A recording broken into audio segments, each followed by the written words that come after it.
Bonjour à tous et bienvenue dans cette nouvelle saison du Labo des couples.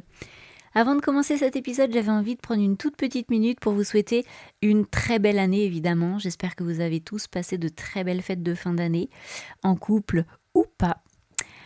Je vous souhaite pour ma part une année évidemment avec la santé, bien sûr. C'est le plus important, on sait tous que sans elle, tout est plus compliqué. Mais je vous souhaite aussi de la prospérité, au sens large du terme, des projets qui avancent, du travail qui a du sens et qui vous ressemble, et cette sensation de ne pas courir dans le vide. Et je suis sûre que vous voyez tous très bien ce que je veux dire.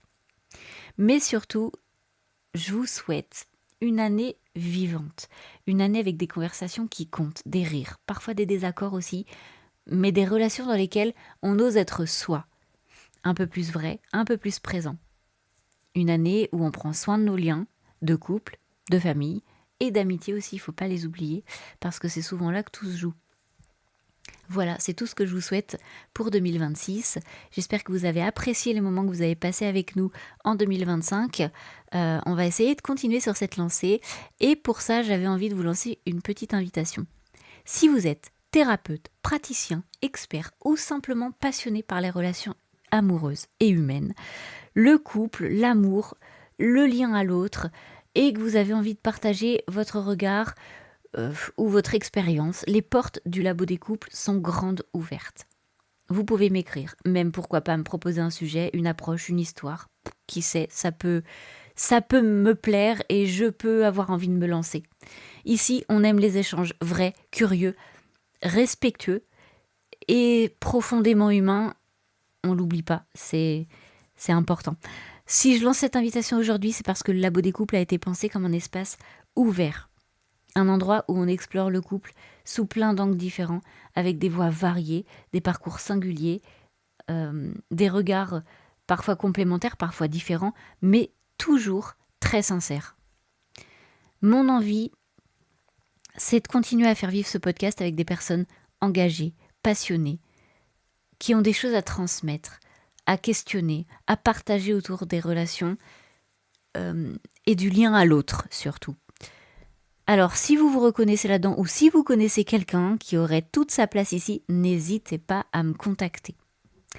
Et aujourd'hui, justement, on va parler d'un outil qui invite à mieux se connaître et parfois à mieux s'aimer.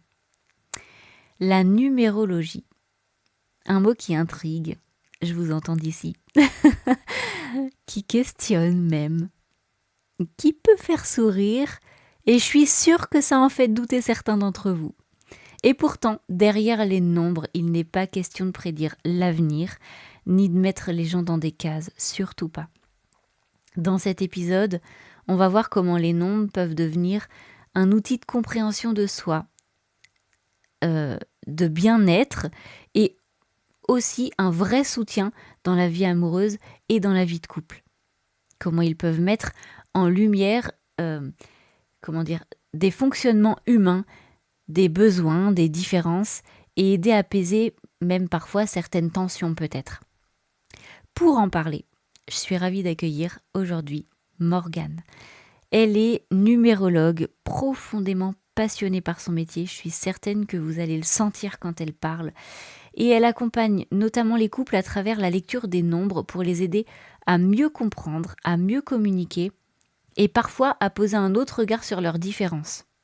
Elle utilise les nombres comme support pour aider les couples à se parler autrement, parfois désamorcer certaines tensions et les aider à avancer ensemble avec plus de conscience.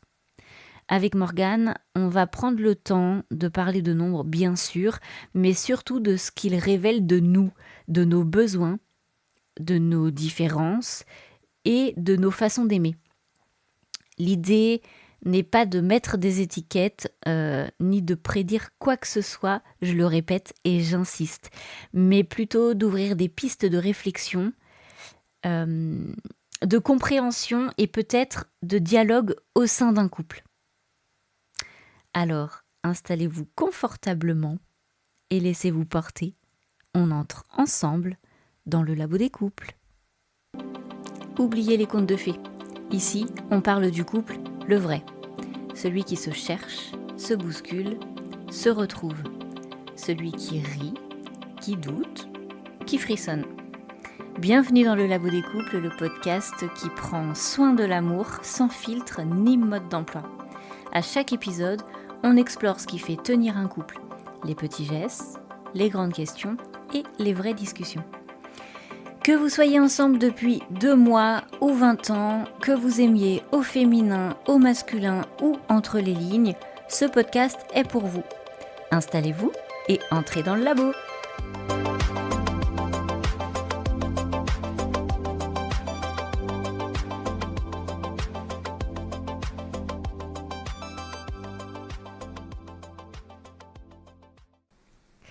Bonjour Morgane, comment vas-tu ? Bonjour Amélie, ça va très bien. Merci de me recevoir, je suis ravie d'être là. C'est un grand plaisir pour moi. Tant mieux. Alors toi, tu es numérologue, tu exerces cette pratique depuis combien de temps ? Alors la numérologie, ça fait longtemps qu'elle m'accompagne, mais ça fait 1 an que j'ai ouvert mon auto-entreprise en numérologie et que donc j'exerce en tant que numérologue. Ok. Si tu devais expliquer ton métier sans prononcer le mot numérologie, qu'est-ce que tu pourrais dire ? Eh ben, je dirais que la numérologie, c'est un outil de connaissance de soi qui se base sur la symbolique des nombres et qui prend comme point de départ l'identité de la personne, c'est-à-dire sa date de naissance, ses prénoms et son nom de naissance. Et de là, on tire plusieurs clés de personnalité qui définissent un profil numérologique qui permet d'aider la personne à découvrir ses besoins fondamentaux, ses traits de caractère, ses besoins de réalisation, ses besoins sentimentaux. Bref, une vraie cartographie de la personne. Ok. Et donc, on peut étudier la numérologie dans les couples. En tout cas, tu peux étudier la numérologie de personnes différentes et essayer de voir ce que ça donnerait dans un couple. Exactement, parce qu'en fait, là, la numérologie associée au couple, c'est en fait de prendre le profil numérologique de chacun. Moi, je dresse le profil vraiment entier de chaque personne et je regarde là où chacun est en accord ou peut être en désaccord. Et donc, l'idée, c'est évidemment pas de dire aux gens vous êtes compatibles, c'est vraiment plutôt d'expliquer les différences et d'en faire des complémentarités plutôt que d'en faire des sources de conflits. Ok, oui, ce qui est une bonne idée. C'est ça. Non, mais parce qu'en fait, des fois, on se dit la personne, elle est tellement différente de moi, à croire qu'elle fait exprès de se comporter comme ça, mais finalement, lorsqu'on étudie les profils l'un de l'autre, on se rend compte qu'en fait, la personne, elle est faite comme ça et que ça n'a rien à voir avec nous. Enfin, l'autre ne fait pas les choses contre nous, mais elle fait les choses parce qu'elle est comme ça. Elle est comme ça, exactement. Qu'est-ce qui t'a conduit à la numérologie, à t'intéresser à ce domaine ? Alors, comme je te disais tout à l'heure, moi, j'ai toujours été assez spirituelle. Donc, ce genre de discipline, on va dire, m'a toujours un peu accompagnée. Mais en 2021, j'ai eu un accident de moto qui m'a coincée chez moi pendant plusieurs mois. Okay. Et donc, comme je suis curieuse et que je ne pouvais pas bouger comme je voulais, j'ai beaucoup lu. Et là, j'ai lu un livre de Lydie Castel, qui est la formatrice que j'ai eue en matière de numérologie stratégique. Et en fait, le bouquin m'a bluffée dans le sens où moi, j'ai un parcours, je pense, de développement personnel. J'ai fait un travail intérieur, thérapie, coaching, etc. Ouais. Et la numérologie m'a encore apporté des clés, a mis des mots sur des choses que je pensais maîtriser ou connaître de moi. Et j'ai été en fait vraiment épatée et je me suis dit mais faut que je continue. Donc j'ai commencé la formation sans me dire je vais en faire une activité. D'accord. Et j'ai fait le premier module et puis il y en a 4 et j'ai fait les 4 et voilà, on en est là. Et tu t'es dit que tu pouvais essayer d'aider les gens grâce à cette discipline finalement. Ah mais exactement, parce qu'en fait pour moi ça a été vraiment une révélation. Quand j'ai commencé la formation, évidemment, j'ai fait ça à mes proches, mais ça a été bluffant. Et donc, j'ai dit, mais je ne peux pas limiter ça à mon cercle restreint. Bien sûr. Et les gens étaient en demande parce que quand on discute comme ça interroge les gens. Et donc, j'en parle avec beaucoup de passion. Donc, les gens viennent à moi, m'interrogent. Et quand ils voient ce que je dis, ils se disent « Ah, c'est marrant quand même !» Et donc, c'est dommage que tu ne fasses pas une activité, d'où l'ouverture de mon auto-entreprise. Ok. Super, tu as créé ton auto-entreprise il y a longtemps ? Alors, j'ai ouvert mon auto-entreprise début 2025. D'accord, donc c'est tout C'est tout récent récent, ça fait finalement. tout juste 1 an. Ok, et donc on peut le dire, nous on s'est rencontrés sur un événement Mademoiselle Violette. Exactement, qui est un événement auquel je participe depuis que j'ai mon auto-entreprise. Je prends beaucoup de plaisir à rencontrer des femmes qui Ouais. viennent. Donc, effectivement, ce salon-là, c'est vraiment un salon du bien-être où il y a plusieurs professionnels du bien-être. Donc, moi, je fais partie de ces professionnels-là et j'offre un atelier Oui, voilà, en sous forme numérologie.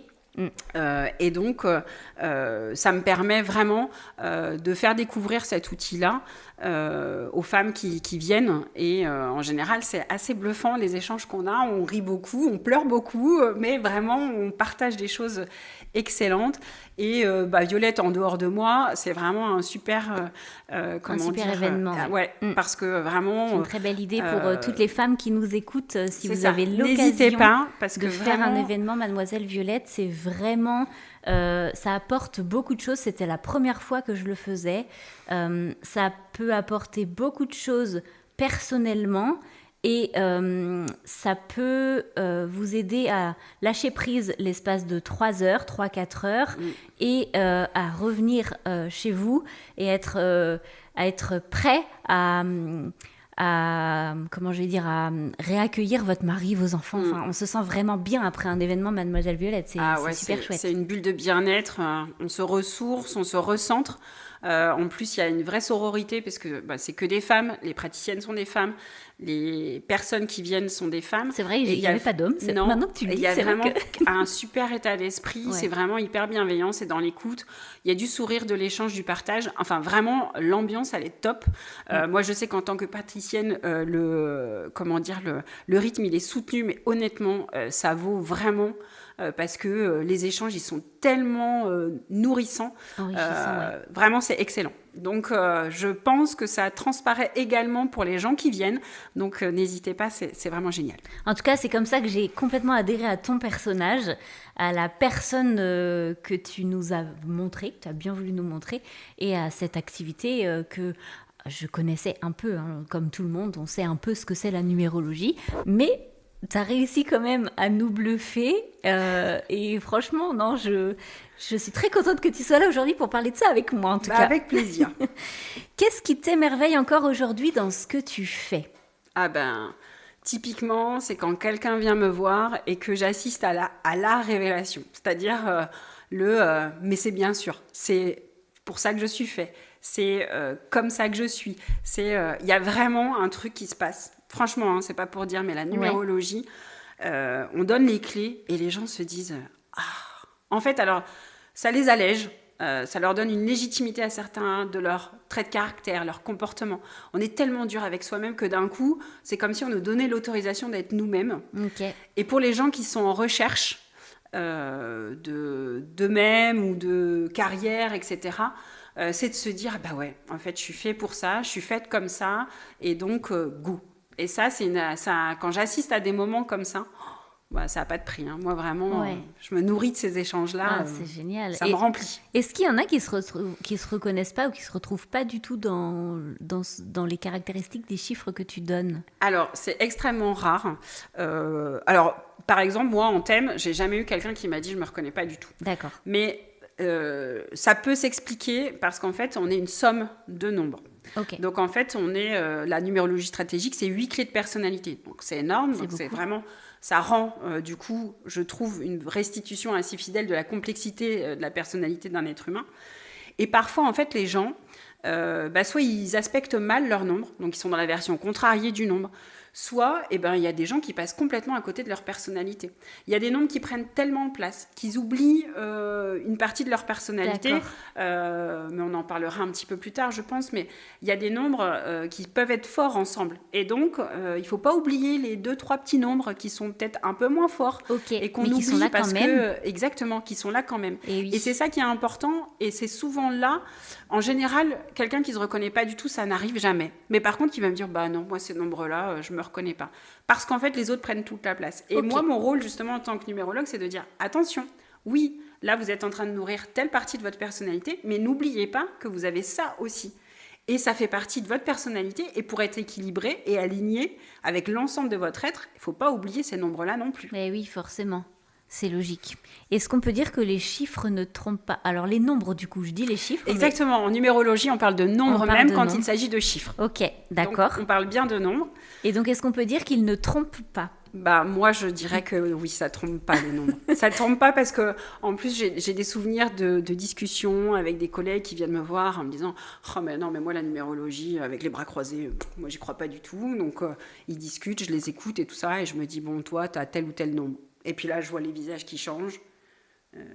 C'est passionnant, j'adore. Comment tu peux savoir que c'est ça?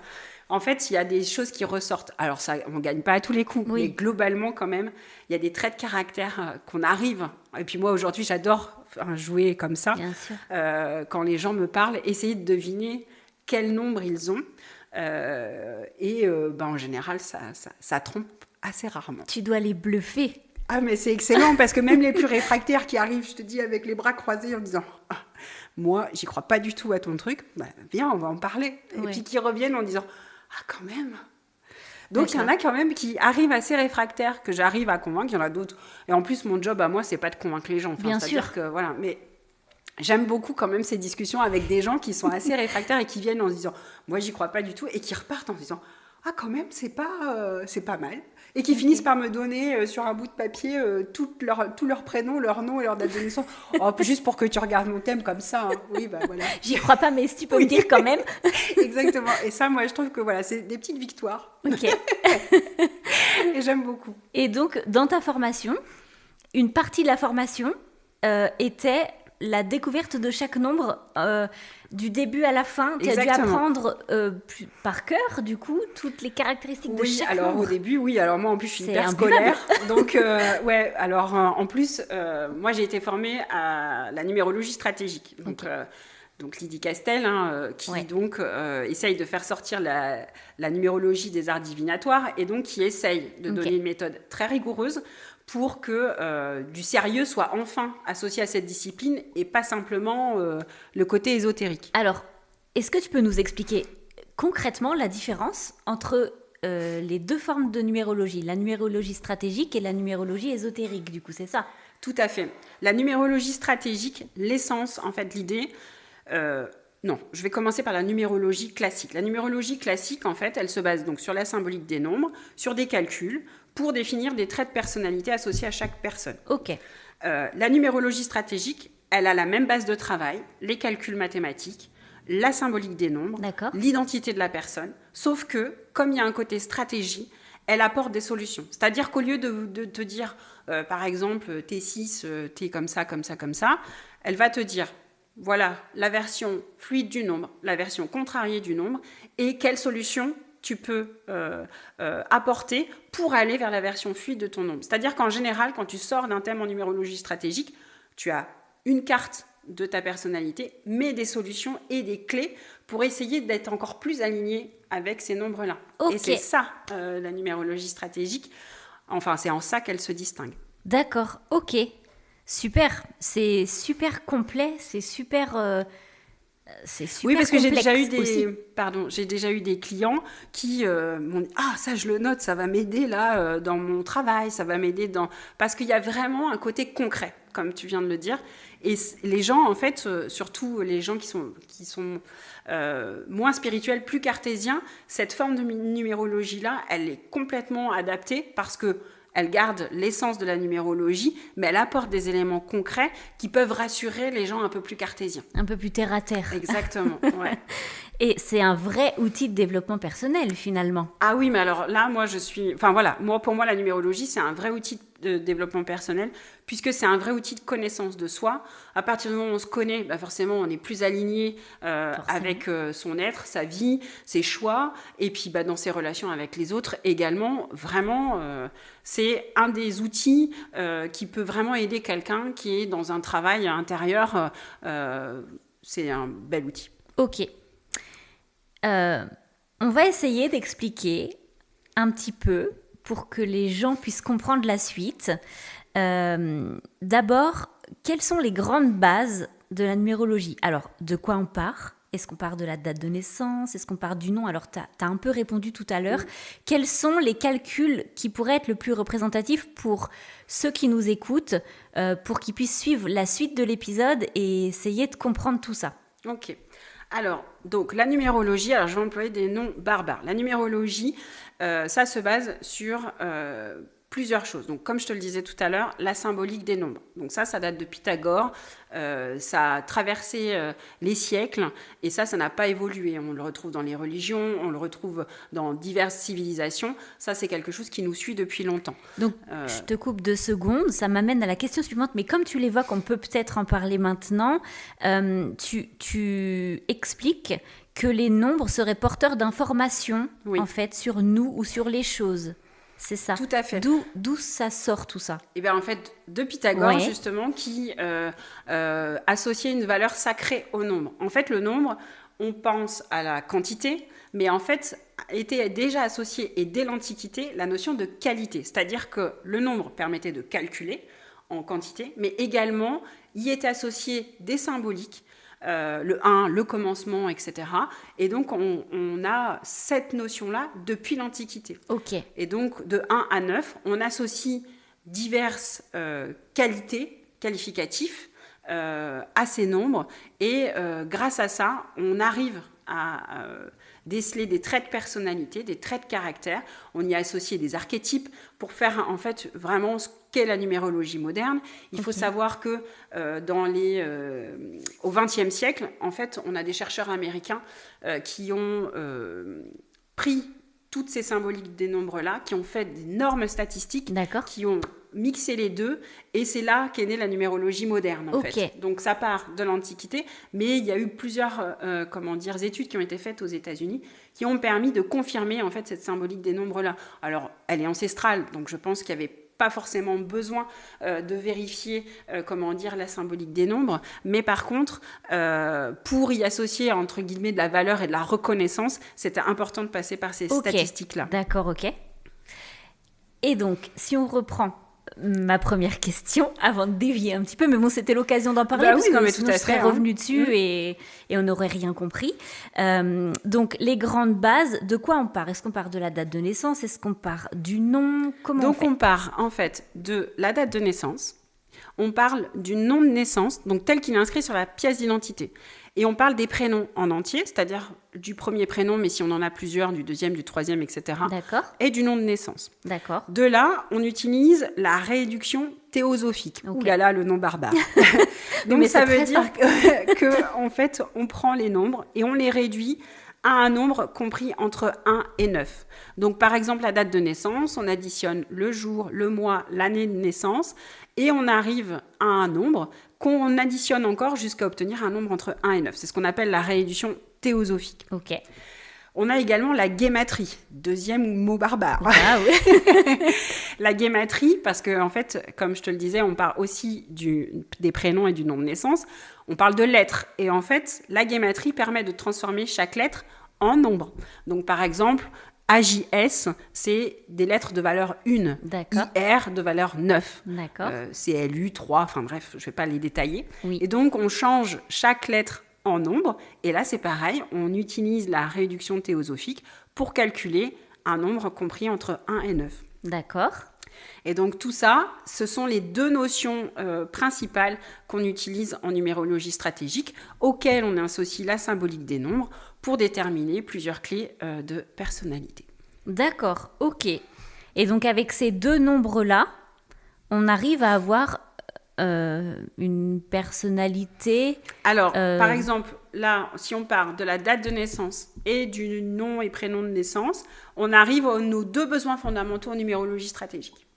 Donc là, c'est vraiment l'essence de notre personnalité. D'accord, c'est les deux nombres principaux au final de Nous, en numérologie stratégique, on a un triangle fondamental qui est composé de l'addition de la date de naissance, de l'addition du jour, du mois de naissance, et on a le prénom.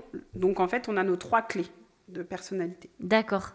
Ok. Et ça, c'est vraiment la base d'un thème en numérologie stratégique. Mais il y a d'autres éléments. Hein. On a le jour de naissance, on a le prénom, on a les besoins affectifs qui correspondent aux voyelles, on a les besoins de réalisation qui correspondent aux consonnes. Enfin, c'est assez complexe. Hein, vraiment. Donc, ça veut dire que les besoins affectifs correspondent aux voyelles de quoi? De nos prénoms? Oui, c'est ça. D'accord. L'addition de l'ensemble de nos voyelles, de nos prénoms et de notre nom de naissance. Et là, on arrive à nos besoins affectifs. D'accord. Alors, peut-être que avant de continuer, on pourrait expliquer concrètement, afin qu'ils puissent faire chez eux, un ou deux calculs rapides. Donc, on a expliqué la date de naissance. Donc, tu peux rappeler brièvement le calcul? Alors, tout à fait. Eh bien, pour illustrer, je vais prendre ma propre date de naissance. Moi, je suis née le 20 mars 1982. Donc, pour calculer ma date de naissance, le résultat, je vais additionner le 2, le 3, le 1, le 9, le 8 et le 2. Ok, parfait. Et donc, on arrive à un nombre, et ça donne en l'occurrence 7 pour moi. Oui. Mais on additionne ce nombre-là. On réduit jusqu'à ce qu'il reste un nombre. Exactement. On est d'accord. Ok. D'accord. Et donc, voilà le calcul. Donc ça, c'est facile. Ensuite, pour les prénoms, alors, à Mademoiselle Villette, tu nous avais fourni une petite grille de correspondance de nombres et de lettres. Est-ce que brièvement, on peut énoncer les lettres avec chaque correspondance de nombre ou pour que les gens puissent calculer leur prénom? Alors, effectivement, on peut. En fait, l'idée, je pense que ce qui serait plus lisible pour les gens, d'accord, c'est de mettre les lettres sur 3 niveaux. C'est-à-dire, alors, je ne sais pas comment l'expliquer. Donc, de A à Z, en fait, oui. on les met sur 3 lignes. D'accord. Donc, on va jusqu'à le A dans une colonne qui correspond au 1, et on va jusqu'au I, par exemple, qui correspond au 9. D'accord. Et on redescend, en fait, pour arriver à 3 lignes avec une correspondance numérique. Donc, en fait, il faut faire un petit tableau. D'accord. Avec A, B, C, D, E, F, G, H, I, J. Alors, I, en l'occurrence. I, comme ça, on arrive à 9. Okay. Et ensuite, on redescend en bas à J. J, K, L, M, N, O, P, Q, R. Q, R, ok. Ensuite, on redescend avec le S. S, T, U, V, W, X, Y, Z. Et Z. Si vous regardez sur YouTube, vous verrez que je suis en train de faire le tableau. Hein. Exactement. Et du coup, on sous AJS, tu peux mettre tout en bas. Ah oui, d'accord, j'ai compris. Voilà. Ah oui, c'est que je les ai peut-être pas trop mises. Ça, oui, c'est pas grave, mais bon, voilà, tu fonctionnes par colonne. Donc AJS, ça fait 1. Donc là, ça fait 2. CLU, comme je te disais. J'ai mal géré mon tableau. Faites attention à bien faire des colonnes. CLU, là, ça fait 3. DMV. Là, on a le V. Après, on a le W. Fox. X, Y et Z. Voilà. Donc, si je fais ça, comme ça, comme ça, HQZ et IR. Comme ça. Donc là, c'est le 1, le 2, le 3, le 3, 4, 5, 6, 7, 8 et donc 9. I et R seulement. Ouais, ils sont tout seuls, ils sont que 2. J'ai compris. Ok, super. Donc, vous avez compris, vous faites 3 colonnes, la première, 3 lignes. La première ligne A, B, C, D, E, F, G, H, I. La deuxième ligne, bien en dessous, les premières lettres, J, K, L, M, N, O, P, Q, R. Et la troisième ligne, toujours bien en dessous, S, T, U, V, W, X, Y, Z. Et ensuite, vous tracez des colonnes de 3 lettres. Et sous chaque colonne, vous attribuez un chiffre de 1 à 9. Vous verrez qu'à la fin, I et R sont les 2 seules lettres qui portent le nombre 9. D'ailleurs, j'ai dit des chiffres, mais c'est des nombres. C'est pas grave, parce que c'est pas faux. C'est en numérologie, ce sont des nombres. Voilà. Et du coup, on va pouvoir calculer Amélie. Et donc, on peut calculer Amélie. Alors, du coup, A-M-E-L-I. Donc ça fait 1, 5. Ça fait... Ah, je ne l'ai pas mis au bon endroit alors moi. T'es sûr? 4. C'est jeté au E. 5, 5. Donc le E, 5. Le L, 3. Le 9. I, 9 du coup. Et 5. Le E, 5. Donc ça fait 5 et 5, 10, 15. Attends, hop là, je me trompe. 10, 20, 27. Et donc ça fait 9. 9. Ok. On est pas mal. Donc moi, mon nombre... Ton prénom. Mon prénom a le nombre 9. L'énergie, associée à ton prénom, c'est 9. Ok, super. Et donc, si on prend l'énergie du prénom plus l'énergie de la date de naissance, on a une bonne idée de la personnalité de la personne. Finalement. Exactement. Après, ça peut être aussi le jour de naissance qui fonctionne bien. Si jamais on veut être plus simple dans les calculs, voilà, ce sont des notions qui fonctionnent bien l'un comme l'autre, des calculs qui se font facilement et qui fonctionnent bien, dans lesquels les gens devraient se retrouver. Ok, super. Si on se rapproche un petit peu du thème du Labo des couples, donc qui parle de couple, en quoi la numérologie peut apporter quelque chose de précieux peut-être au couple? Ah oui. En tout cas d'important. En quoi? Parce qu'en fait, comme je l'expliquais tout à l'heure, lorsque je fais un thème de couple, je fais donc chaque thème de l'un, de l'autre, et ça permet vraiment cet exposé du thème de comprendre, d'abord de se comprendre soi-même, mais également de comprendre l'autre, et de voir en quoi on est similaire, de voir en quoi on est différent, de voir là où en fait ça peut créer des tensions, parce qu'en fait on pourrait croire que d'être différent, c'est là où sont les sources de tension, mais parfois on a des nombres très forts, et quand on est trop pareil, c'est aussi source de tension. Et donc, c'est bien de le savoir, c'est bien de le découvrir. Et lorsqu'on sait qu'on est pareil et qu'on peut réagir de la même manière, avec autorité, par exemple, ou s'exprimer un peu violemment, enfin voilà, c'est toujours bien de le savoir. Et peut-être que chacun respecte sa zone de génie pour éviter les frictions, par exemple. Oui. Les ambivalences, l'idée, quand on fait un thème en numérologie, c'est de dire, voilà, alors, toi, tu fonctionnes comme ça, toi, tu fonctionnes comme ça, vous fonctionnez différemment. Comment est-ce que de ces différences, vous pouvez en faire une force, une complémentarité? Et parfois, c'est juste un pas à chacun pour que tout fonctionne. En fait, c'est pas forcément de se transformer, c'est juste peut-être faire un petit effort sur telle ou telle chose, l'autre faire un petit effort sur telle ou telle chose, et trouver une zone de complémentarité où le couple peut s'épanouir au lieu que ce soit source de tension. Et parfois, juste de savoir comment fonctionne l'autre, on accepte mieux en fait l'autre tel qu'il est, parce qu'en fait, aimer quelqu'un, c'est pas le mettre à notre image en fait, mais c'est l'aimer malgré en fait ces différences, et être vraiment dans l'acceptation de l'autre. Pour moi, c'est ça un petit peu l'amour, c'est vraiment de prendre la personne telle qu'elle est, et puis de faire de nos différences, qui peuvent parfois paraître irréconciliables, des forces. Et quand on le sait, ça peut être chouette, je pense, oui. Un beau socle pour une vie de couple épanouie. Exactement, quand on sait comment fonctionne l'autre, on peut réagir en conséquence en fait. Exactement. Et se dire en effet il est comme ça ou elle est comme ça, d'accord, je vais agir différemment peut-être pour m'adapter finalement. C'est ça, quand on prend les exemples de quelqu'un qui est entre un maniaque et un désordonné, c'est que en fait on sache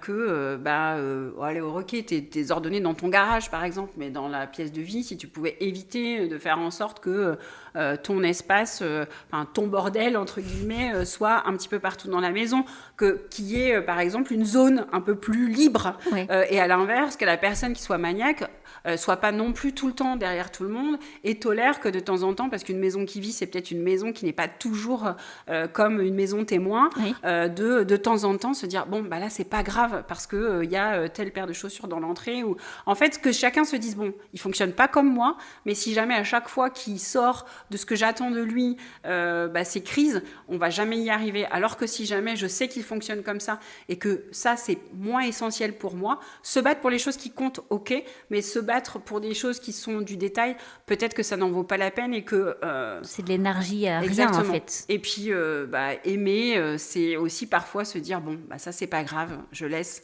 c'est pas l'important. L'important c'est de retrouver sur les bases du couple, le fondement du couple, et la numérologie elle permet ça aussi, elle peut dire on a des valeurs communes, on est en phase là-dessus, et le reste c'est peut-être anecdotique, et peut-être qu'on peut composer avec.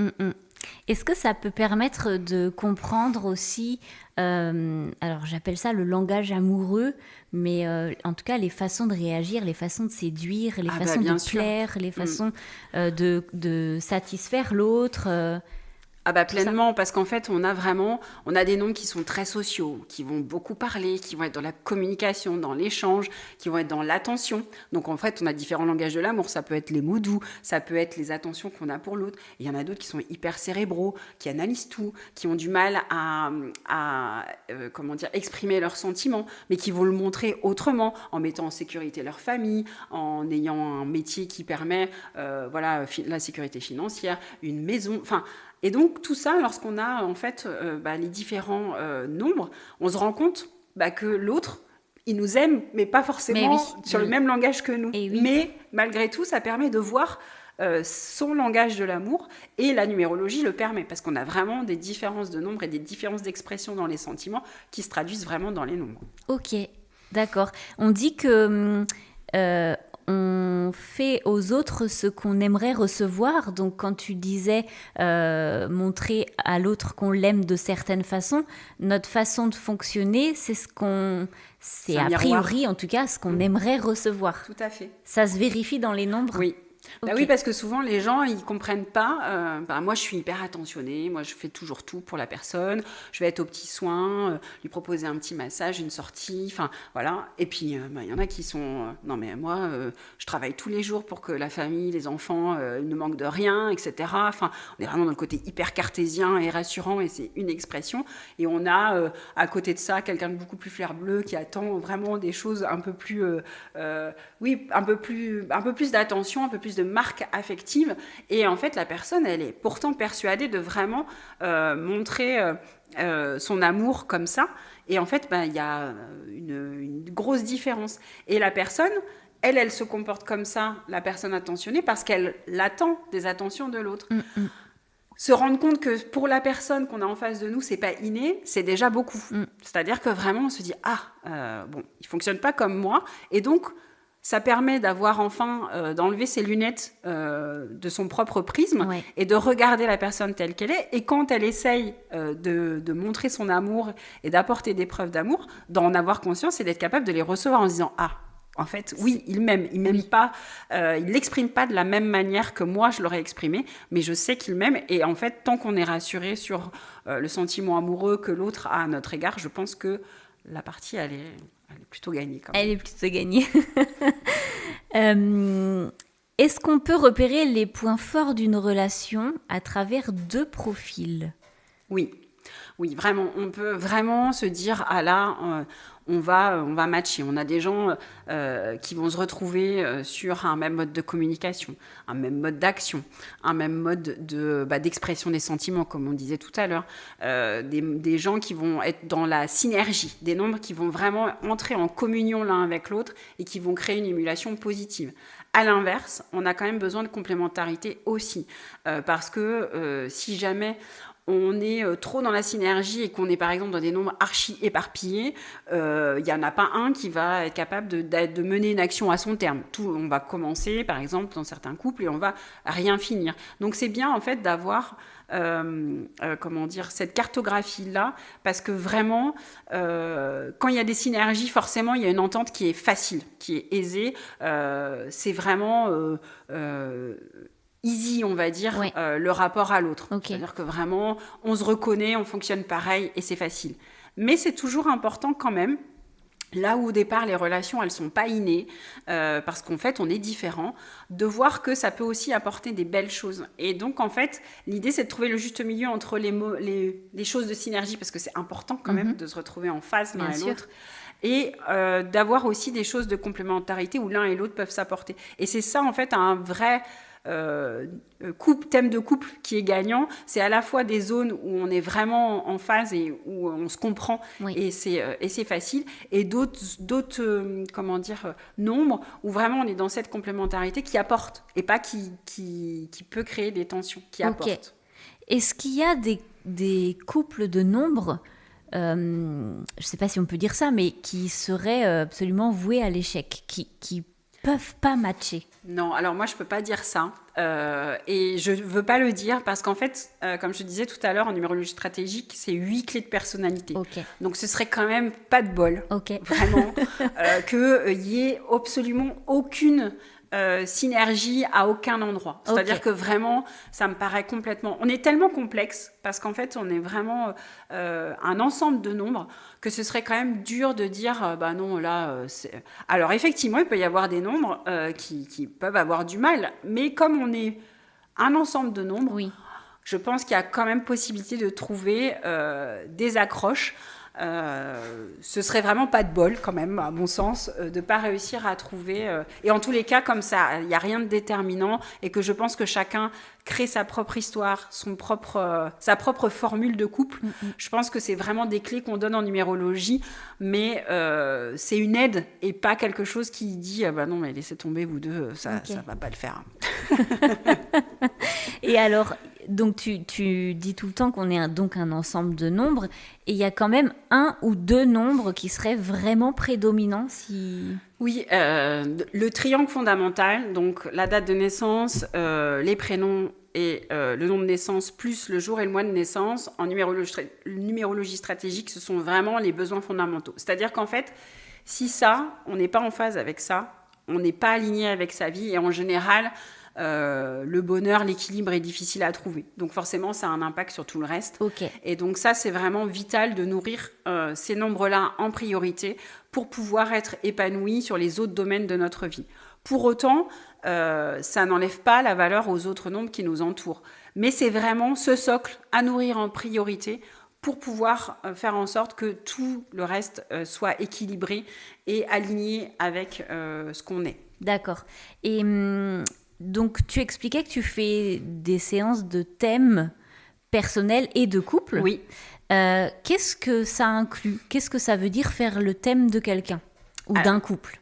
Alors, faire le thème de quelqu'un, donc en général, en préambule, je récupère donc toutes les informations qui sont nécessaires à l'établissement du thème. Donc, les noms, prénoms et la date de naissance. Je travaille dans mon petit coin. Ouais. En général, mon job, puisque la symbolique des nombres, je maîtrise ça assez bien quand même, globalement. Okay. C'est de de découvrir tout ce qui est synergie entre les nombres, les ambivalences, les complémentarités, enfin tout ce qui peut créer en fait la complexité d'un thème. Donc vraiment faire les liens entre les différents nombres. Cela fait, je cale un rendez-vous avec la personne et je lui restitue son thème de manière orale. Et donc, j'établis le thème et je lui restitue chaque nombre en version fluide, en version contrariée. Okay. Et donc, on se nourrit d'un échange conjoint, puisque moi, en fait, je ne connais pas du tout la personne, je ne sais pas pourquoi elle vient me voir et je ne veux pas le savoir quand je commence le thème. Je me lance sans filet, c'est le jeu. Et donc, en général, je lui présente les nombres. Et l'idée, c'est pour moi de lui présenter chaque caractéristique et de voir comment ça s'illustre pour elle au quotidien. Parce qu'en fait, chaque nombre a des caractéristiques diverses. D'accord. Déjà, on n'est pas obligé d'avoir tout le panel et de se retrouver dans tout le panel des caractéristiques. Okay. C'est propre à chacun. Et en plus, ça s'exprime de manière différente selon les individus. C'est ça qui est riche et c'est ça qui est intéressant. Forcément. Donc, on confronte moi, ce que je revois, ce que j'ai vu dans le thème et ce qui ressort de ces nombres. Et la personne m'indique comment est-ce qu'elle l'exprime au quotidien. Et lorsque c'est en version contrariée, c'est là que je lui donne les éléments pour être plus en phase avec la version fluide de son nombre. Et donc, on fait comme ça pour tous les nombres de son thème. D'accord. Et à la fin, on arrive du coup à un ensemble de caractéristiques dans laquelle, en général, la personne, elle se reconnaît pas mal en disant, voilà. Et ce qui est intéressant, c'est surtout quand elle a du mal à se reconnaître ou qu'elle se reconnaît dans la version contrariée, c'est vraiment tous ces outils qui lui sont donnés, à la fois pour diagnostiquer, se dire, je suis en phase, je suis pas en phase. Donc, on ressort aussi avec des outils comme ça. Et des outils pour dire, bon, là, j'ai une marge de progression. En ce moment, c'est bof, je ne suis pas du tout en phase avec mon nombre. Okay. Et je sais ce que je dois faire pour me sentir plus en phase et être plus épanouie dans mes besoins et dans mes envies. D'accord, ok. Et donc, pour les couples, tu associes les nombres des deux personnes. Oui. Et Là, tu fais une correspondance exactement. Là, en fait, le thème, il se déroule de manière un peu différente. Au niveau de la préparation, pour moi, c'est exactement pareil. Mais en plus de faire les liens entre chaque personne, non, en plus de faire les liens au sein d'un même thème, je fais les liens également entre les deux thèmes. D'accord. Et c'est là que je peux dire s'il y a des nombres qui sont en phase l'un avec l'autre et comment ça s'exprime. Et les nombres, ou à l'inverse, là, vous pouvez peut-être, ça peut être source de tension parce que monsieur fonctionne comme ça, madame fonctionne comme ça, ou inversement. Et résultat, ça permet de dire, voilà, la personne fonctionne comme ça, mais c'est pas pour m'embêter, c'est juste que c'est son mode de fonctionnement. Et tu peux du coup donner des clés qui peuvent aider le couple et qu'ils peuvent utiliser au sein du couple. Exactement. Ouais. Okay. Pour chacun, je vais pouvoir lui dire, ce nombre-là, il s'exprime comme ça, et donc ça peut être,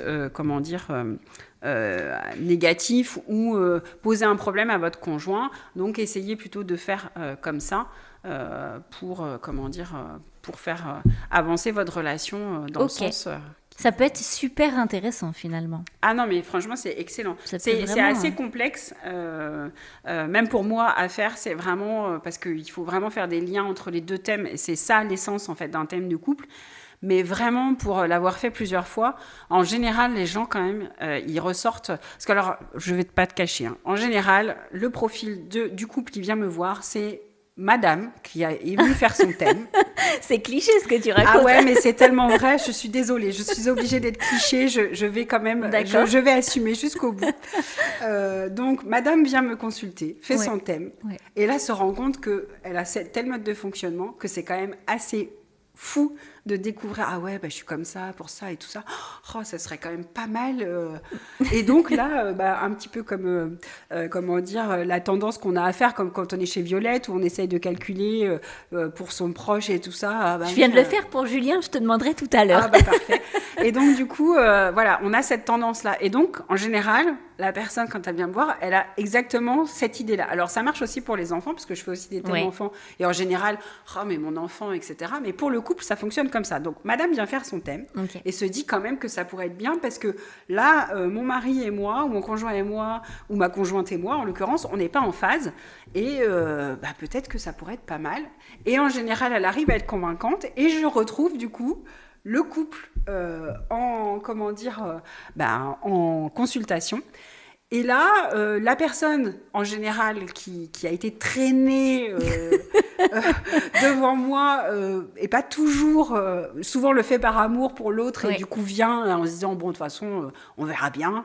Et souvent, quand même, ressort satisfait de la consultation, parce que d'une part, ça lui apporte beaucoup en tant que personne, et en général, on ne soupçonne pas ce que ça peut apporter un thème de numérologie, mais en plus, pour le couple, c'est quand même assez sympa. Alors, il y a des moments croustillants, hein, quand même. Je veux dire, là, mais si, tu es comme ça, mais non, tu n'es pas comme ça. Enfin bon, bref. Oui. En général, ça se passe globalement bien, mais j'ai quand même des moments assez croustillants, parce que on ressent tout le vécu, les petites anecdotes. Bon. Est-ce que les gens ont des questions sexualité? Est-ce que les gens te posent la question de la compatibilité sexuelle? Non, alors je te cache pas qu'on me l'a jamais encore posé, mais pourtant c'est une vraie question, parce que les nombres ont aussi un comportement en matière de sexualité qui leur est propre. Et effectivement, on a forcément un profil, le profil numérologique s'inscrit également dans cette notion de sexualité, donc forcément. Mais en général, les gens, quand ils viennent, c'est vraiment plutôt pour des petits soucis du quotidien, de comportement, où il y a des différences et où vraiment on a envie de faire comprendre à l'autre qu'on fonctionne comme ça et qu'ils voient un peu comment on marche, quoi. Ok. Et donc, si je comprends bien ce que tu disais un tout petit peu avant, ça intéresse beaucoup moins les hommes, de premier abord en tout cas. Oui, parce que comme je te disais, même si jamais on essaye de faire sortir la numérologie de l'ésotérisme, il y a quand même cette étiquette-là qui est présente. Et d'office, un homme ne va pas venir, moins facilement, parce qu'en plus j'ai pas mal d'hommes, donc ce serait quand même assez peu juste pour ceux qui sont venus me voir de dire Ils ça. vont être vexés. Oui, c'est ça. Donc non, c'est faux. J'ai quand même des hommes qui sont venus me consulter et voilà. Alors, pour les mêmes raisons que les femmes, ils sont venus te consulter ou pour des raisons complètement différentes? Non, c'est les mêmes raisons. Vraiment, la majorité des gens qui viennent me consulter, c'est vraiment des gens qui sont dans une phase de travail intérieur. C'est-à-dire qu'ils ont vraiment envie de se découvrir, qui sont soit un peu perdus, soit qui voient que voilà, il y a des choses qui manquent à leur épanouissement et qui ressentent qu'ils ont besoin de se réaligner avec quelque chose, avec leur être. Mais on a aussi tous ceux qui sont en crise professionnelle, qui sentent que voilà, ils sont au bout de quelque chose et qui savent pas trop dans quoi se lancer. Les gens après une rupture ou une crise personnelle, un changement, un deuil, enfin peu importe, et qui ressentent, c'est pareil, une crise et une envie, et un besoin, je voulais mettre les deux en même temps, envie et besoin de se retrouver et qui savent que voilà, il y a quelque chose à faire et c'est le moment. Et la numérologie, elle répond à ce besoin-là, à ce moment-là. Ils arrivent à une étape cruciale qui leur demande de creuser un peu leur personnalité. Exactement, en fait, c'est vraiment des consultations à des moments comme ça. Et vraiment, je pense que c'est la majorité des gens qui viennent me voir. Après, pour le coup, c'est là où la numérologie stratégique, c'est quand même chouette, c'est quand même assez cartésien, la numérologie. La numérologie stratégique, elle a vraiment des outils en plus qui permettent vraiment d'aider la personne dans son cheminement. Et je pense qu'elle répond pas mal à ce côté terre-à-terre cartésien que peuvent avoir certains hommes. Et donc, répondre à ce qu'ils attendent de la numérologie sans tomber dans l'ésotérisme. Et ça, c'est cool. Pourquoi, d'après toi, c'est peut-être pas ton domaine de me répondre, mais je me pose la question, pourquoi, d'après toi, les hommes seraient plus terre-à-terre que les femmes? Je sais pas. Je vois, moi, dans ma pratique, en tous les cas, que les femmes, elles sont plus ouvertes aux choses spirituelles parce que les hommes trouvent que c'est n'importe quoi et qu'on n'a pas de temps à perdre avec ça, que c'est pas la peine de s'attarder là-dessus. Je sais pas, mais après, là-dessus. c'est aussi, pour moi, être dans une démarche de développement intérieur, de développement personnel, c'est quand même être capable de se remettre en question. C'est quand même être capable de sortir l'homme, il est... Enfin, je veux dire, si on reprend les archétypes, par exemple en numérologie, l'homme, c'est le 1. C'est le 1. Le 1, c'est l'action, c'est la décision. Comme sur la carte vitale. Voilà. Non mais. Ok, non mais oui, ça sort pas de nulle part finalement. Vois, exactement. Donc c'est vraiment, on est vraiment dans la décision, on fonce, on agit, on décide, c'est l'autorité. Enfin voilà, je grossis un peu le trait, mais en tous les cas, voilà l'archétype qui est associé au 1. Le 2, c'est la femme, c'est la fusion, l'empathie, l'écoute, la douceur, la rondeur. On est vraiment plus dans la gestation, c'est associé à la grossesse et tout ça, donc tu vois, l'attente. Et donc, on a vraiment deux choses différentes. La femme, elle est plus à son écoute. Elle est plus attentionnée peut-être à ses besoins, à son ressenti. L'homme, il est dans l'action et parfois, ça ne le rassure pas quand ça s'arrête, justement, l'action, parce que ça l'oblige à réfléchir à son intériorité et des fois, il n'a pas envie. Vaut mieux ne pas y aller. Et c'est vrai que quelqu'un qui vient consulter un numérologue, c'est quand même quelqu'un qui est dans une démarche soit de remise en question, soit en tous les cas de travail intérieur. Et je crois que c'est pas inné pour tous les hommes que de plonger dans son intériorité, parce que y aller, c'est pas toujours... on a tous vécu avec... Une appréhension. Voilà, c'est ça. On a tous eu des épreuves de vie. Et ça demande un certain courage d'aller voir à l'intérieur. Et parfois, c'est plus facile d'éluder et de continuer à avancer parce que ça, on sait faire et parce que voilà, ça ne nous coûte pas et que ça ne nous oblige pas à aller dans nos profondeurs. Et je crois que les femmes ont plus de facilité à affronter leur profondeur et leur vécu, leurs épreuves, etc., que les hommes. Pour autant, moi, ceux que j'ai eus, ils étaient vraiment dans cette démarche-là et avaient vraiment fait, ce travail intérieur-là. Ils en avaient besoin dans quelles circonstances? La plupart du temps, les gens, tu dis, se remettent en question, sont dans une démarche de remise en question, de développement personnel. Dans quelles circonstances? Est-ce que c'est dans des circonstances plutôt professionnelles, lors de, par exemple, de perte d'emploi ou de reconversion ou de choses comme ça, de divorce, dans quelles circonstances en fait, tu viens quasiment de brosser un petit peu toutes les possibilités. En fait, on a vraiment ça. On a la remise en question professionnelle. Je suis dans un métier, je sens que là, je suis à l'aune d'un changement. Je ne sais pas du tout vers quoi je me destine. J'ai toujours fait ça toute ma vie. Je ne sais pas ce pourquoi je suis fait. Je ne sais pas si je suis douée pour ça ou ça. Et comme j'ai toujours été dans le même schéma, j'arrive pas à me... Il y a des gens qui arrivent à se projeter dans autre chose facilement, qui arrivent à rebondir. D'ailleurs, il y a certains nombres qui sont plus doués pour d'autres que pour ça. Oui. Et il y en a d'autres, en fait, ils ont toujours fait ça. Et alors, qu'est-ce que je pourrais bien faire d'autre ? Ok, d'accord.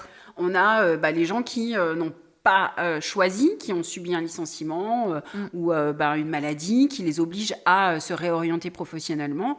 Là, c'est pareil, qu'est-ce que je pourrais faire ? D'accord. Donc, c'est un bon soutien pour retrouver une activité professionnelle qui pourrait nous convenir, finalement. Tout à fait. Ok. Là, ça marche aussi, donc, les ruptures, où là, forcément, notre vie se remet en question, mais du coup, nous-mêmes, est-ce que... quelle est ma part de responsabilité dans l'échec de cette relation et comment est-ce que je peux m'améliorer pour améliorer mon rapport aux autres également. Et puis, on a tout simplement des gens qui ont fait des thérapies, etc., et qui sont curieux, qui sont intrigués par cette, par cette discipline et qui veulent en savoir plus. Et il faut savoir quand même que les gens qui viennent me voir, la majorité du temps, c'est des gens à qui j'ai été recommandée. C'est-à-dire que j'ai quelqu'un qui est venu me consulter, qui a trouvé top la consultation et qui dit « J'ai fait telle consultation avec Morgane, c'est super, tu vas voir, tu devrais essayer. » Et les gens viennent en fait. Okay. Donc, ils se laissent un peu porter aussi parce que la numérologie a pu apporter à des gens qui le connaissent. Ok, d'accord. Alors, avant d'aller plus loin, j'aimerais, si tu es d'accord, que tu balayes les nombres de 1 à 9 en expliquant les grandes lignes de personnalité de chaque nombre pour pouvoir poursuivre et que les gens qui, normalement, maintenant, ont eu le temps de calculer leur nombre de prénoms et de date de naissance, voient s'ils se reconnaissent déjà dans les quelques bribes que tu vas bien vouloir nous donner. Très bien. Bon, alors, du coup, le 1, on reprend. Donc, c'est le principe masculin. Donc, vraiment, ce qui le caractérise, lui, c'est cette capacité de se sentir libre d'agir, de décider par lui-même. Il est autonome, il est indépendant en général. Et il a ce besoin-là, d'ailleurs, d'autonomie et d'indépendance. Il a un naturel assez autoritaire. Il aime bien décider par lui-même. Et il est vraiment dans l'action, dans l'initiation, dans la création. Il lance des projets, etc. D'accord. Ok. Le 2, principe beaucoup plus féminin, donc beaucoup plus de douceur, de rondeur. On est plus dans l'écoute, dans l'assistance, dans le conseil, dans le soutien, dans l'accueil. On est vraiment dans l'empathie, la bienveillance. Et on est vraiment dans ce besoin d'aider l'autre, de le faire grandir et de le soutenir. Et dans le rapport à l'autre est très important. D'accord. Le 1, il est plus individualiste. Le 2, il est vraiment dans ce rapport à l'autre. Ok. Le 3, c'est la symbolique de l'enfant. Donc, on est dans cette idée de créativité, d'expression, la communication, les échanges, le contact. Alors, la créativité, c'est aussi la création, initier des choses, lancer des choses, un regard neuf sur les choses également. Et comme c'est associé à l'idée d'enfant, la notion de joie et de plaisir dans ce qu'on fait est essentielle pour le 3. D'accord. Vraiment, il recherche ça par-dessus tout. D'accord. Et c'est en général beaucoup d'humour, beaucoup de communication, enfin voilà. Ok. On rit beaucoup des échanges. J'en connais quelques-unes qui devraient se reconnaître dans le 3. Vous me direz, les filles, si c'est bien ça. Faut faire les calculs, on va voir. Okay. Le 4, c'est le travailleur. C'est un énorme besoin de sécurité. Il est besogneux, il est courageux, il est tenace, il est rigoureux. Lui, c'est méthode, organisation. C'est la symbolique du carré. Donc vraiment, on est les racines, les fondations. C'est hyper sérieux. Effectivement, ça fait moins pump it up que le 3, mais par contre, on n'y revient pas en général. Quand le 4, il s'y met, c'est hyper sérieux, c'est carré, c'est fiable. Ok, là aussi, j'en connais quelques-unes. Le 5, c'est le nombre de la liberté, c'est l'exploration, le besoin de variété, de mouvement. Lui, c'est pareil, c'est un gros indépendant. Il a besoin de toucher à tout. C'est l'éparpillement positif, le côté j'y retrouve tout, je découvre, j'explore. Et je passe par le sens et l'expérience pour découvrir les choses. Ok. Le 6, c'est le chiffre de l'harmonie, de l'amour, apporteur de solutions, d'amélioration, très attentionné, qui a le souci de l'autre, qui veut toujours bien faire, qui aime, apporter de l'harmonie autour de lui, qui aime bien que les gens se sentent comme dans une famille autour de lui, son cocon est important. Voilà, c'est vraiment l'attentionné du groupe qui est très précautionneux. D'accord. Le 7, c'est le cérébral. Okay. Alors lui, il a le cerveau tout le temps en boucle. La spiritualité, le besoin de sens, ça l'anime beaucoup. Okay. C'est quelqu'un qui réfléchit tout le temps, qui analyse tout, qui expertise tout, qui a toujours besoin... c'est le feu sous la glace. Au départ, il peut avoir un abord assez hautain, se mettre en retrait parce qu'il est dans l'analyse des situations. Bon, comme tout le monde, il a des émotions, mais il ne va pas les laisser paraître d'office. Okay. En tous les cas, pas immédiatement. Et c'est vraiment... quelqu'un qui a aussi une originalité, une singularité à assumer. C'est un petit peu quelqu'un qui doit se détacher du regard des autres pour être vraiment dans l'essence de son être. Ok. Le 8, alors le 8, on dit que c'est l'architecte. Il a deux manières de s'épanouir. Il est à la fois dans l'être et dans l'avoir, parce que c'est deux ronds, le 8. Okay. Donc le rond, quand il est dans l'être, il est plutôt dans le rond du haut, et donc là, il aide l'autre à se construire ou à se reconstruire. Il est vraiment dans ce côté de thérapie, compréhension du monde, etc. Ok. Et le rond du bas, qui est plus dans l'avoir, là, c'est la réalisation matérielle, l'argent, le pouvoir, la réussite, la réalisation. Vraiment, c'est je veux réussir et gagner de l'argent, en tous les cas, avoir une sécurité matérielle. C'est un homme qui a une vision globale des choses en général, qui est assez intègre, loyal, déterminé. Il ne lâche pas le 8. C'est le nombre qui a le plus d'énergie au potentiel dans les nombres de 1 à 9. D'accord. Donc, il est assez costaud. Et vraiment, il est hyper intègre et hyper loyal. Ok, d'accord. Et le 9, c'est l'hypersensible de la bande. Donc, il doit mettre cette sensibilité au service de quelque chose parce qu'en fait, ça lui permet de ne pas se laisser submerger par ses émotions. C'est quelqu'un qui, en général, quand il est bien respecté, est tolérant, il est généreux, il a le sens du service à l'autre, lui aussi. Il a besoin de ce besoin de compréhension du monde au sens large. C'est un idéaliste. On le retrouve dans tout ce qui est métier de vocation. Il a le sens du service aussi et du public. Il a un gros besoin de reconnaissance. Et c'est vraiment un altruiste qui pense à tout le monde, avant lui. Aux autres avant lui, voilà, c'est ce que j'allais dire. D'accord. Exactement. Ok, super. Alors... J'ai pour habitude, tout le monde le sait maintenant, de proposer un petit jeu à mes invités. Je pense que ça peut être vraiment très intéressant aujourd'hui, encore peut-être un peu plus que d'habitude, si je peux dire, parce que là, tout le monde va pouvoir peut-être se reconnaître. Oui. Je te propose de te donner des couples de nombres et voir comment ces couples-là pourraient s'entendre, ne pas s'entendre, ou quelles sont les caractéristiques de ce couple-là. Très bien. Alors, par exemple, un 4 et un... Alors, on part sur quel nombre ? Est-ce qu'on prend le prénom ? Est-ce qu'on prend la date de naissance ? En fait, ça peut marcher avec à peu près tout. Donc, que les gens regardent leur prénom et leur jour de naissance. Et déjà, ça donnera une bonne idée par rapport à leur conjoint, puisqu'en fait, pour information, le prénom et le jour de naissance, ce sont des énergies du quotidien qu'on exprime tous les jours. Donc, dans notre quotidien, dans nos habitudes, dans notre manière de faire. Donc, typiquement, dans la vie de couple, c'est des nombres qu'on exprime assez facilement. Donc, les gens qui nous écoutent, calculez vos prénoms, voyez votre jour de naissance, et vous allez voir, faites pareil avec votre conjoint, et comparez les deux, vous allez voir qu'on est pas mal. Donc, ils vont se retrouver avec deux nombres par personne, d'accord ? On est d'accord qu'on n'associe pas les nombres entre eux, on n'associe pas le nombre du prénom et le nombre de la date de naissance. On les dissocie bien. On prend par exemple les deux prénoms pour l'expérience, on prend les 2 jours de naissance, et voilà, ça donnera une idée un petit peu... au moins, on va toucher du doigt. Une brève idée, mais très représentative malgré tout. Exactement, ça peut bien marcher. Ok, alors, par exemple, un 4 et un 5. Alors là, c'est marrant parce que c'est les deux opposés. On en parlait. Voilà. Ouais, tu vois, j'ai pas Parce fait que exprès, mais... le 4, comme je te le disais tout à l'heure en préambule, c'est le carré. Donc hyper sérieux, travailleur, besogneux. Lui, il a besoin que ce soit bien rangé, la méthode, l'organisation. Bref, limite un peu rigide, un peu tatillon et un peu maniaque. Ok. Et puis on a le 5. Alors lui, c'est l'éparpillement. En gros, un 5 qui est bien aspecté, voilà, c'est quelqu'un qui touche à tout, qui en met partout, qui commence tout et qui finit rien parfois. Et donc, c'est deux antithèses. C'est-à-dire que vraiment, on a un mode de fonctionnement extrêmement différent l'un et l'autre.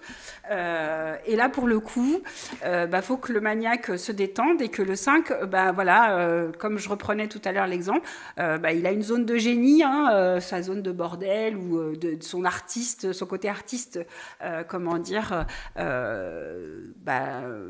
doit s'épanouir dans un lieu de la maison, mais pas partout, parce que sinon ça peut créer des tensions. On a quelqu'un, en plus, le 5, il est hyper contact, hyper communicant. Le 4, il est beaucoup plus sérieux, beaucoup plus dans la réserve et beaucoup plus, indépendant. Donc on a vraiment des traits de personnalité qui sont très différents, mais pareil, hyper complémentaires. C'est-à-dire que le 5, il peut apporter beaucoup de fantaisie au 4, qui va pas d'office être un peu fun, voilà.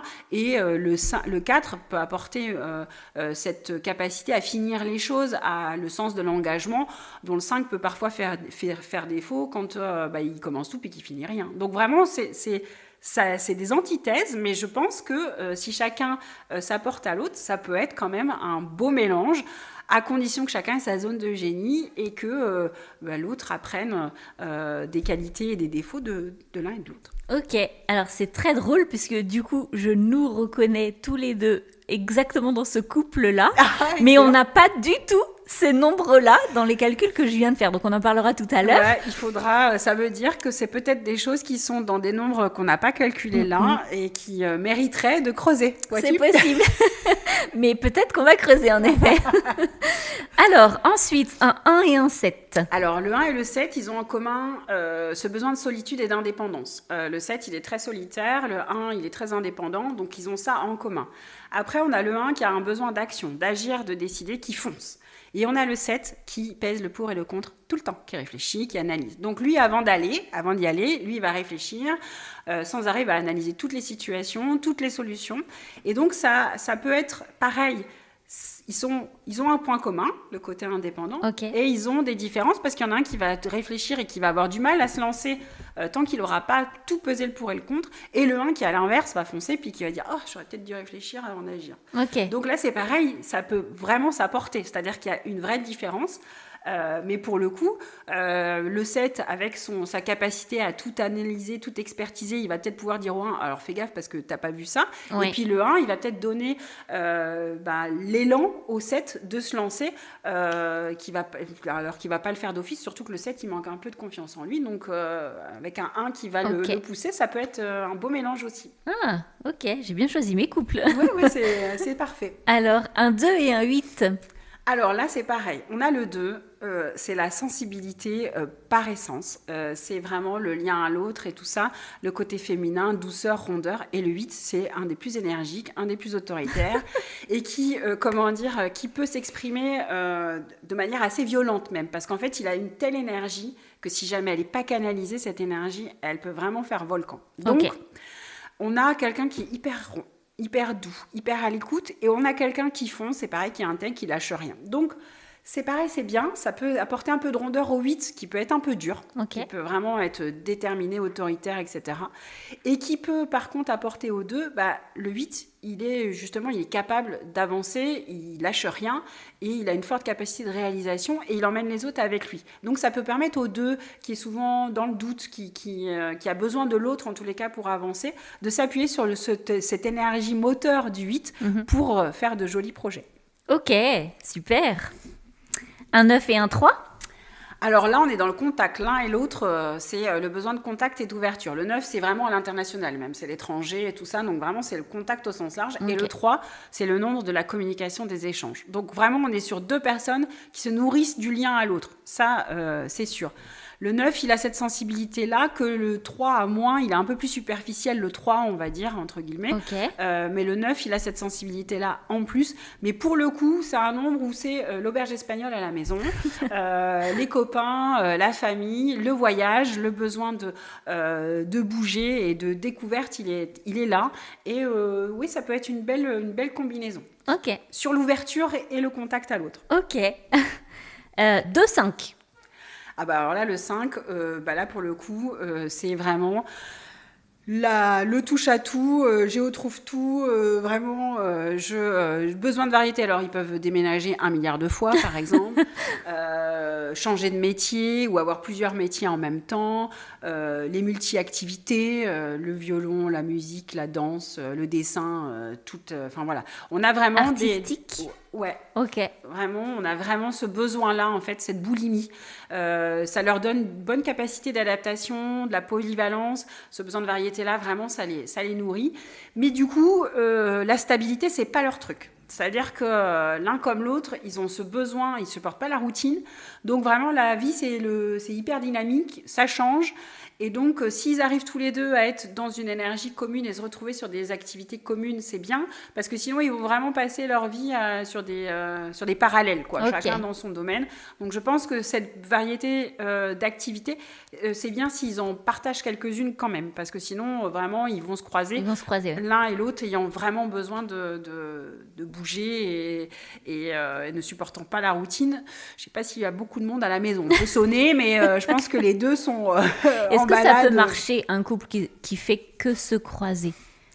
Moi, je pense pas, parce qu'en fait, je vois pas ce que ce que les personnes partagent, et je pense qu'à un moment donné, le couple, ça reste quand même des moments de partage. Donc, je pense que si on ne fait que se croiser à un moment donné, ça bloque. Ça va pas. Et en tous les cas, si à un moment donné, on se retrouve obligé de se croiser trop souvent, on va pas supporter l'autre. À la retraite, par exemple. À la retraite, par exemple. Alors, on l'a vu. Mais bien sûr. Voilà. Donc, effectivement, je pense qu'il y a ça. Après, évidemment, pour moi, un couple, c'est du partage. Donc, forcément, j'aurais tendance à dire que c'est pas la solution idéale. Autant vivre seul. Hein, oui, si jamais bien on sûr. Fait que se croiser sans rien partager. Un 7 et un 2. Alors, le 7, comme je disais tout à l'heure, assez individualiste, assez dans l'analyse et qui a du mal à montrer ses sentiments parce que c'est quelqu'un qui réfléchit beaucoup et pour qui c'est pas facile d'exprimer ses sentiments. Le 2 qui, lui, à l'inverse, c'est l'amour, le lien à l'autre, la sensibilité. Donc, ça peut être un peu perturbant pour le 7 de voir toute cette sensibilité-là et cette émotion-là à gérer, en fait, d'un coup, quoi. Ouais. Voilà. Pour autant, le 2 peut apporter beaucoup de douceur à ce 7 qui, finalement, est sensible au fond, mais qui ne sait pas toujours comment l'exprimer. Et donc, peut l'aider à s'adoucir et à être vraiment plus dans ce contact à l'autre, être dans la confiance, et voilà. Et le 7, à l'inverse, peut apporter un peu de... le 2, il peut être un peu naïf par moment, il peut douter de lui et tout ça. Okay. Et le 7, il analyse plein de choses de manière très froide, parfois très carré, mais ça peut peut-être aider le 2 dans son indécision, dans ses doutes, parce qu'on a le 7 qui a tout prévu, qui a tout réfléchi, et donc ça peut rassurer quand même ce 2 qui peut parfois avoir besoin d'un petit coup de pouce pour y aller. Ok. Et du coup, pendant que tu parlais tout à l'heure, j'ai calculé, donc j'ai rajouté à ce que j'avais prévu nos nombres. Alors du coup, j'ai calculé le nombre à Julien et sa date de naissance. Ok. Et j'ai calculé, du coup, mon nombre, on l'a fait ensemble tout à l'heure, j'ai ajouté ma date de naissance.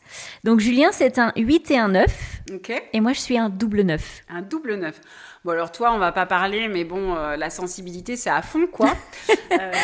Voilà. Donc, typiquement, ton activité démontre que tu es quand même quelqu'un qui suit tes passions, tes envies et qui te mène là où tu es aujourd'hui. Et tu as su mettre, je pense, cette sensibilité, en tous les cas, ce qui te guide. En fait, les choix du cœur guident toujours le 9, voilà, vers des métiers de vocation et qui font sens pour eux. Okay. Et on est quand même dans la générosité, puisque vu ce que tu fais pour les couples, on est quand même typiquement dans cette idée de générosité et de don à l'autre. Et puis, du coup, on a le 8 de l'autre côté, c'est ça, avec Julien. C'est Julien, oui. Alors, lui, il est plus, du coup, dans la réalisation, dans le côté plus carré. Mais en tous les cas, c'est un vrai moteur qui lâche rien non plus, qui est dans la construction. Il est aussi ouvert sur le monde. Alors, ça dépend dans quel côté il s'exprime. Parce que, comme je te disais, le 8, c'est le rond du haut et rond du bas. Et donc, ça peut être bien parce que le 9, en fait, il peut manquer de réalisme parfois. Ok. Il est assez dans l'imagination, il est assez dans, c'est un utopiste, en fait, idéaliste. Et donc, parfois, il peut être manqué de réalisme que le 8 n'aura pas, en fait. Le 8, il est plus ancré, il est plus réaliste que le 9. D'accord. La réalisation est importante pour lui et donc il va œuvrer en ce sens. Il est très sensible à l'injustice, donc il va toujours se battre pour les causes qui lui sont chères. Le 9 ? Le 8. Le 8 ? Ouais. Ok. Le 8, et donc il est vraiment dans cette quête perpétuelle de justice. Le 9 aussi, hein. Le 9 il se bat, okay. Mais le 9 il va pas se battre de la même manière. Le 8 il est combatif, il lâchera rien. C'est-à-dire qu'en fait il est vraiment en mode, il a un os à rogner, il n'y a rien qui l'empêchera de rogner son os jusqu'au bout. En fait. C'est marrant parce que, alors, il faut vraiment qu'on creuse et que tu nous fasses. C'est l'inverse, je pense. Ah oui. Je pense qu'on n'a pas que du 8 et du 9, du coup. Probablement. Je verrai ce que Julien en pense, mais je pense qu'on a du 4 et du 5. Enfin, lui du 5 et moi du 4. Ouais. Et pour le coup, je dois avoir du 8 quelque part parce que je retrouve pas. C'est dommage que Julien soit pas là parce qu'on pourrait en discuter. Mais il laisse beaucoup plus facilement tomber que moi. Quelque chose. Ici, on tombe sur des choses un peu pas toujours très drôles. J'imagine. Quand on découvre les suites. Pour Julien, oui, c'est la vie. Moi, ça m'agace. Ah oui, toi, tu vois, et des fois, j'ai envie presque... Alors, je ne le fais pas par respect, mais j'ai envie de leur dire, mais qu'est-ce qui s'est passé ? Oui. Et je trouve ça injuste. Et puis même, dans la vie, j'ai tendance à prendre pour combat des injustices qui me mènent à rien, qui me font dépenser de l'énergie pour rien obtenir. Ouais. Et Julien, lui, me dit plutôt... non, mais c'est pas grave, en fait, t'attardes pas là-dessus, c'est pas grave. Il a quoi, Julien ? Un 18. Un 18, ça donne 9. Ça fait un 9, oui. Ouais. Et son prénom, c'est quoi, t'as dit ? C'est Julien, ça fait le 8. Ouais. Écoute, non, il faudrait creuser. Je pense qu'il n'y a pas que ça. C'est pour montrer aussi, pour le coup, ça tombe très très bien, pour montrer à nos auditeurs que là, ce que Morgane vient de dire... c'est réel, c'est vrai, elle ne ment pas. Ça veut pas dire, c'est pas parce que vous n'êtes pas forcément reconnu dans les nombres qu'elle a donnés que c'est très représentatif de vous, puisqu'il manque des données. Il lui manque des données, il lui manque des nombres. Comme elle le disait, comment tu dis, c'est un ensemble de nombres. Ouais. Donc ne vous arrêtez pas là-dessus. Si ça vous intéresse, creusez. Mais en tout cas, sachez que c'est une vraie science, finalement. Alors, j'aurais du mal à dire science parce que je vais me faire fâcher, mais une Pardon. Discipline. Une vraie discipline. Parce que le côté scientifique, ça ramène quelque chose qui a été validé et aujourd'hui, c'est pas le cas. C'est pas le cas, ok. Mais c'est une vraie discip pour moi. Je pense que discipline, ça marche bien. En tout cas, c'est une réalité. Comme terme, exactement. Et donc, pour rebondir sur ce que tu viens de dire, effectivement, c'est quand même important de voir en fait qu'on est vraiment une somme de nombres et que là pour le coup on s'amuse etc et bien sûr c'est sympa mais c'est sympa. On est vraiment cet ensemble de nombres là et c'est beaucoup plus complexe que ça et on est riche de tout ce qu'on est parce que là en l'occurrence on évoque des nombres, toi tu te retrouves dans le côté opposé et ça veut probablement dire que tu as ces nombres là ailleurs certainement en fait. Mais ça nécessite d'aller plus loin et c'est ce que je vous invite à faire. C'est très intéressant. Quel conseil tu pourrais donner à un couple qui découvre la numérologie, peut-être via cet épisode ? Eh bien, alors moi, j'invite vraiment les couples qui sont curieux à pas hésiter, en fait, au minimum, à prendre des renseignements et à découvrir un petit peu, par là, par des petits jeux ludiques comme ça, hein, toucher un petit peu du doigt, se retrouver, se dire, ah bah oui, tu es bien comme ça, et tout ça, et voir à quel point l'outil peut être intéressant, et se dire que, en fait, quand on vient voir un numérologue, lorsque la personne fait un thème de couple, elle va avoir à la fois des éléments pour elle, pour son partenaire, et donc ces complémentarités qu'on a pu voir sur deux nombres, là, comme ça, en plaisantant, en fait, ça donne un vrai profil. Un couple de numérologie, ça dure entre 2h30 et 3 heures. Ah, donc on c'est pas repart rien. vraiment avec des éléments, quoi. C'est une vraie construction et une vraie aide et un socle. Moi, je trouve assez chouette quand d'y réfléchir et de se dire c'est une vraie aide, un vrai soutien. C'est un vrai soutien. C'est un vrai cadeau à faire à son couple parce que je pense que on parlait du temps qu'on accordait à son couple ou pas. Oui. Là, c'est un moment qui paraît pas inné comme ça pour tout le monde, mais franchement, ça donne un socle de base qui est extra et qui permet en fait de pérenniser son couple, je pense, et de le faire aller loin parce que quand on se connaît soi et quand on connaît bien son partenaire, je pense que ça aide beaucoup quand même. Oui, on avance mieux. Ouais, on avance mieux, on avance plus facilement main dans la compréhension et dans la bienveillance parce qu'on comprend mieux l'autre. On le connaît mieux et on l'accepte tel qu'il est. Et puis après, l'amour fait le reste. Mais bien voilà, sûr. c'est vraiment une base assez solide pour tous les couples. Oui, c'est sûr. De toute façon, j'allais dire, s'ils se sont retrouvés, c'est pas un hasard. S'ils se sont trouvés, c'est pas un hasard. Donc, il faut laisser faire les choses. Et en effet, la numérologie peut aider à comprendre ce que vous ne saisissez pas tout de suite, ce qui ne paraît pas évident, mais qui est bien présent malgré tout. Mais exactement, parce que la numérologie, en fait, ça apporte du lien. C'est-à-dire qu'on rencontre quelqu'un, on tombe amoureux de quelqu'un, cette personne, elle a un vécu, une personnalité. Voilà, on a chacun, on arrive avec notre bagage. Et donc, on essaye de faire quelque chose de beau avec le bagage respectif de chacun. Et quand on a des petits outils qui permettent de faire avancer ça dans le bon sens, parce que la vie de couple, c'est pas toujours facile, c'est quand même chouette de se lancer et de pas se priver d'éléments qui peuvent nous faire réussir et nous conduire plusieurs années aux côtés d'une personne qu'on aime, quoi. C'est ça, nous guider un peu, en fait. Oui, tout à fait. Est-ce qu'il y a une phrase en numérologie qui t'aurait inspiré sur l'amour, notamment? Alors, j'en ai pas franchement, mais pour le coup, je pense qu'en fait, moi, ce que je retiendrai surtout, c'est qu'il y a... ça va pas être très romantique ce que je vais dire, mais en tous les cas, il y a zéro incompatibilité. C'est-à-dire que vraiment, on peut faire du beau de tout, en fait. À partir du moment où on se connaît, on peut s'appuyer sur nos traits de caractère communs, et on peut aussi faire vraiment une vraie complémentarité des choses qui peuvent au départ comme ça sur le papier nous opposer. Et vraiment, moi je pense que ce que je retire des différents thèmes que j'ai faits, c'est qu'il n'y a rien d'incompatible. Quand on a l'amour et la connaissance, je pense qu'on peut aller vraiment super loin. Quand on veut, on peut finalement. Ouais, exactement. C'est un bon résumé. Alors, Morgane, tu as un cabinet en Charente-Maritime, c'est ça? Est-ce que tu veux nous en dire plus, présenter ton cabinet, tes réseaux sociaux, ton site internet? Allez, dis-nous tout. Ok, et donc moi je reçois à Tonnay-Charente, en Charente-Maritime. Je peux également faire mes consultations en visio, donc tout est possible.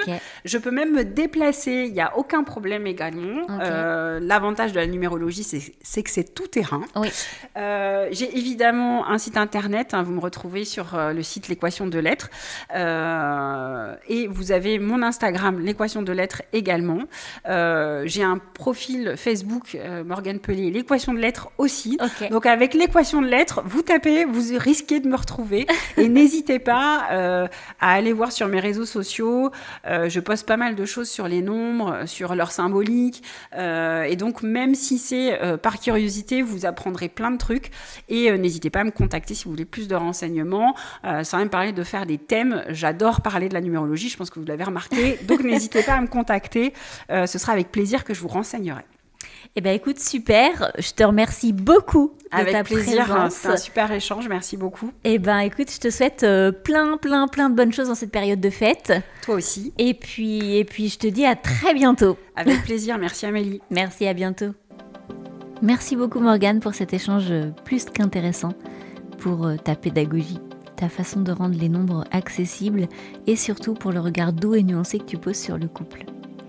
Si vous nous écoutez et que cet épisode vous a donné envie d'en savoir plus sur la numérologie, l'idée n'est pas de tout comprendre d'un coup, ni de se mettre dans des cases, vous l'aurez compris, ni de chercher des réponses toutes faites. L'idée, c'est plutôt d'utiliser les nombres comme un point d'appui, un support pour ouvrir la discussion, mettre des mots sur ce qui se joue dans la relation, mieux comprendre ses propres fonctionnements, les fonctionnements de l'autre, et parfois simplement accepter que l'autre ne réagisse pas comme nous, sans que ce soit un problème finalement. Les nombres ne disent pas ce que vous devez faire.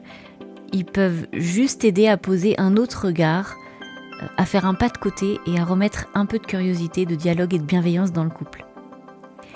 Comme toujours, je vous propose un petit challenge à faire en couple. Cette semaine, pas compliqué. J'ai pas beaucoup cherché. C'était assez facile. Prenez le temps de calculer chacun votre nombre à partir de votre prénom, celui dont on a expliqué le calcul précédemment. Une fois que vous l'avez, replongez-vous dans l'épisode et réécoutez la partie qui correspond à votre nombre. Ils ont tous été évoqués à un moment donné. Pendant l'écoute, posez-vous simplement ces 2 questions. Qu'est-ce qui me parle vraiment sur ce qu'elle est en train de dire ? Qu'est-ce qui me parle moins ? Puis prenez quelques minutes ensemble pour en discuter. C'est toujours important de pouvoir en discuter avec l'autre ensuite. Essayez de savoir ce que vous reconnaissez chez vous, ou chez l'autre d'ailleurs, ce qui vous surprend, ce que vous reconnaissez pas du tout, ce qui vous correspond pas du tout en tout cas de votre point de vue, et ce que ça dit de votre façon de fonctionner en couple aujourd'hui. C'est intéressant ça, voilà. Essayez de faire ça, pas pour avoir raison et surtout pas pour vous juger, juste pour ouvrir un échange différent, curieux et parfois peut-être très révélateur. Et avant de se quitter, je me permets de le rappeler parce que c'est très important pour moi. Le Labo des couples est un espace ouvert. Si vous êtes thérapeute, praticien, ou si vous avez simplement une approche ou une expérience autour du couple et des relations humaines et que vous avez envie de la partager dans un épisode, vous pouvez m'écrire, n'hésitez pas. Merci encore une fois d'avoir été présent avec nous aujourd'hui. Si cet épisode vous a plu, n'hésitez pas à le partager autour de vous, à laisser un j'aime, un commentaire ou une note sur votre plateforme préférée d'écoute. C'est ce qui permet au podcast de grandir et de toucher d'autres couples. Vous pouvez aussi me retrouver sur les réseaux sociaux, les liens sont en description et bien sûr, vous pouvez et vous devez, s'il vous plaît, vous abonner pour ne manquer aucun prochain épisode. Prenez soin de vos relations et à très vite dans le Labo des couples.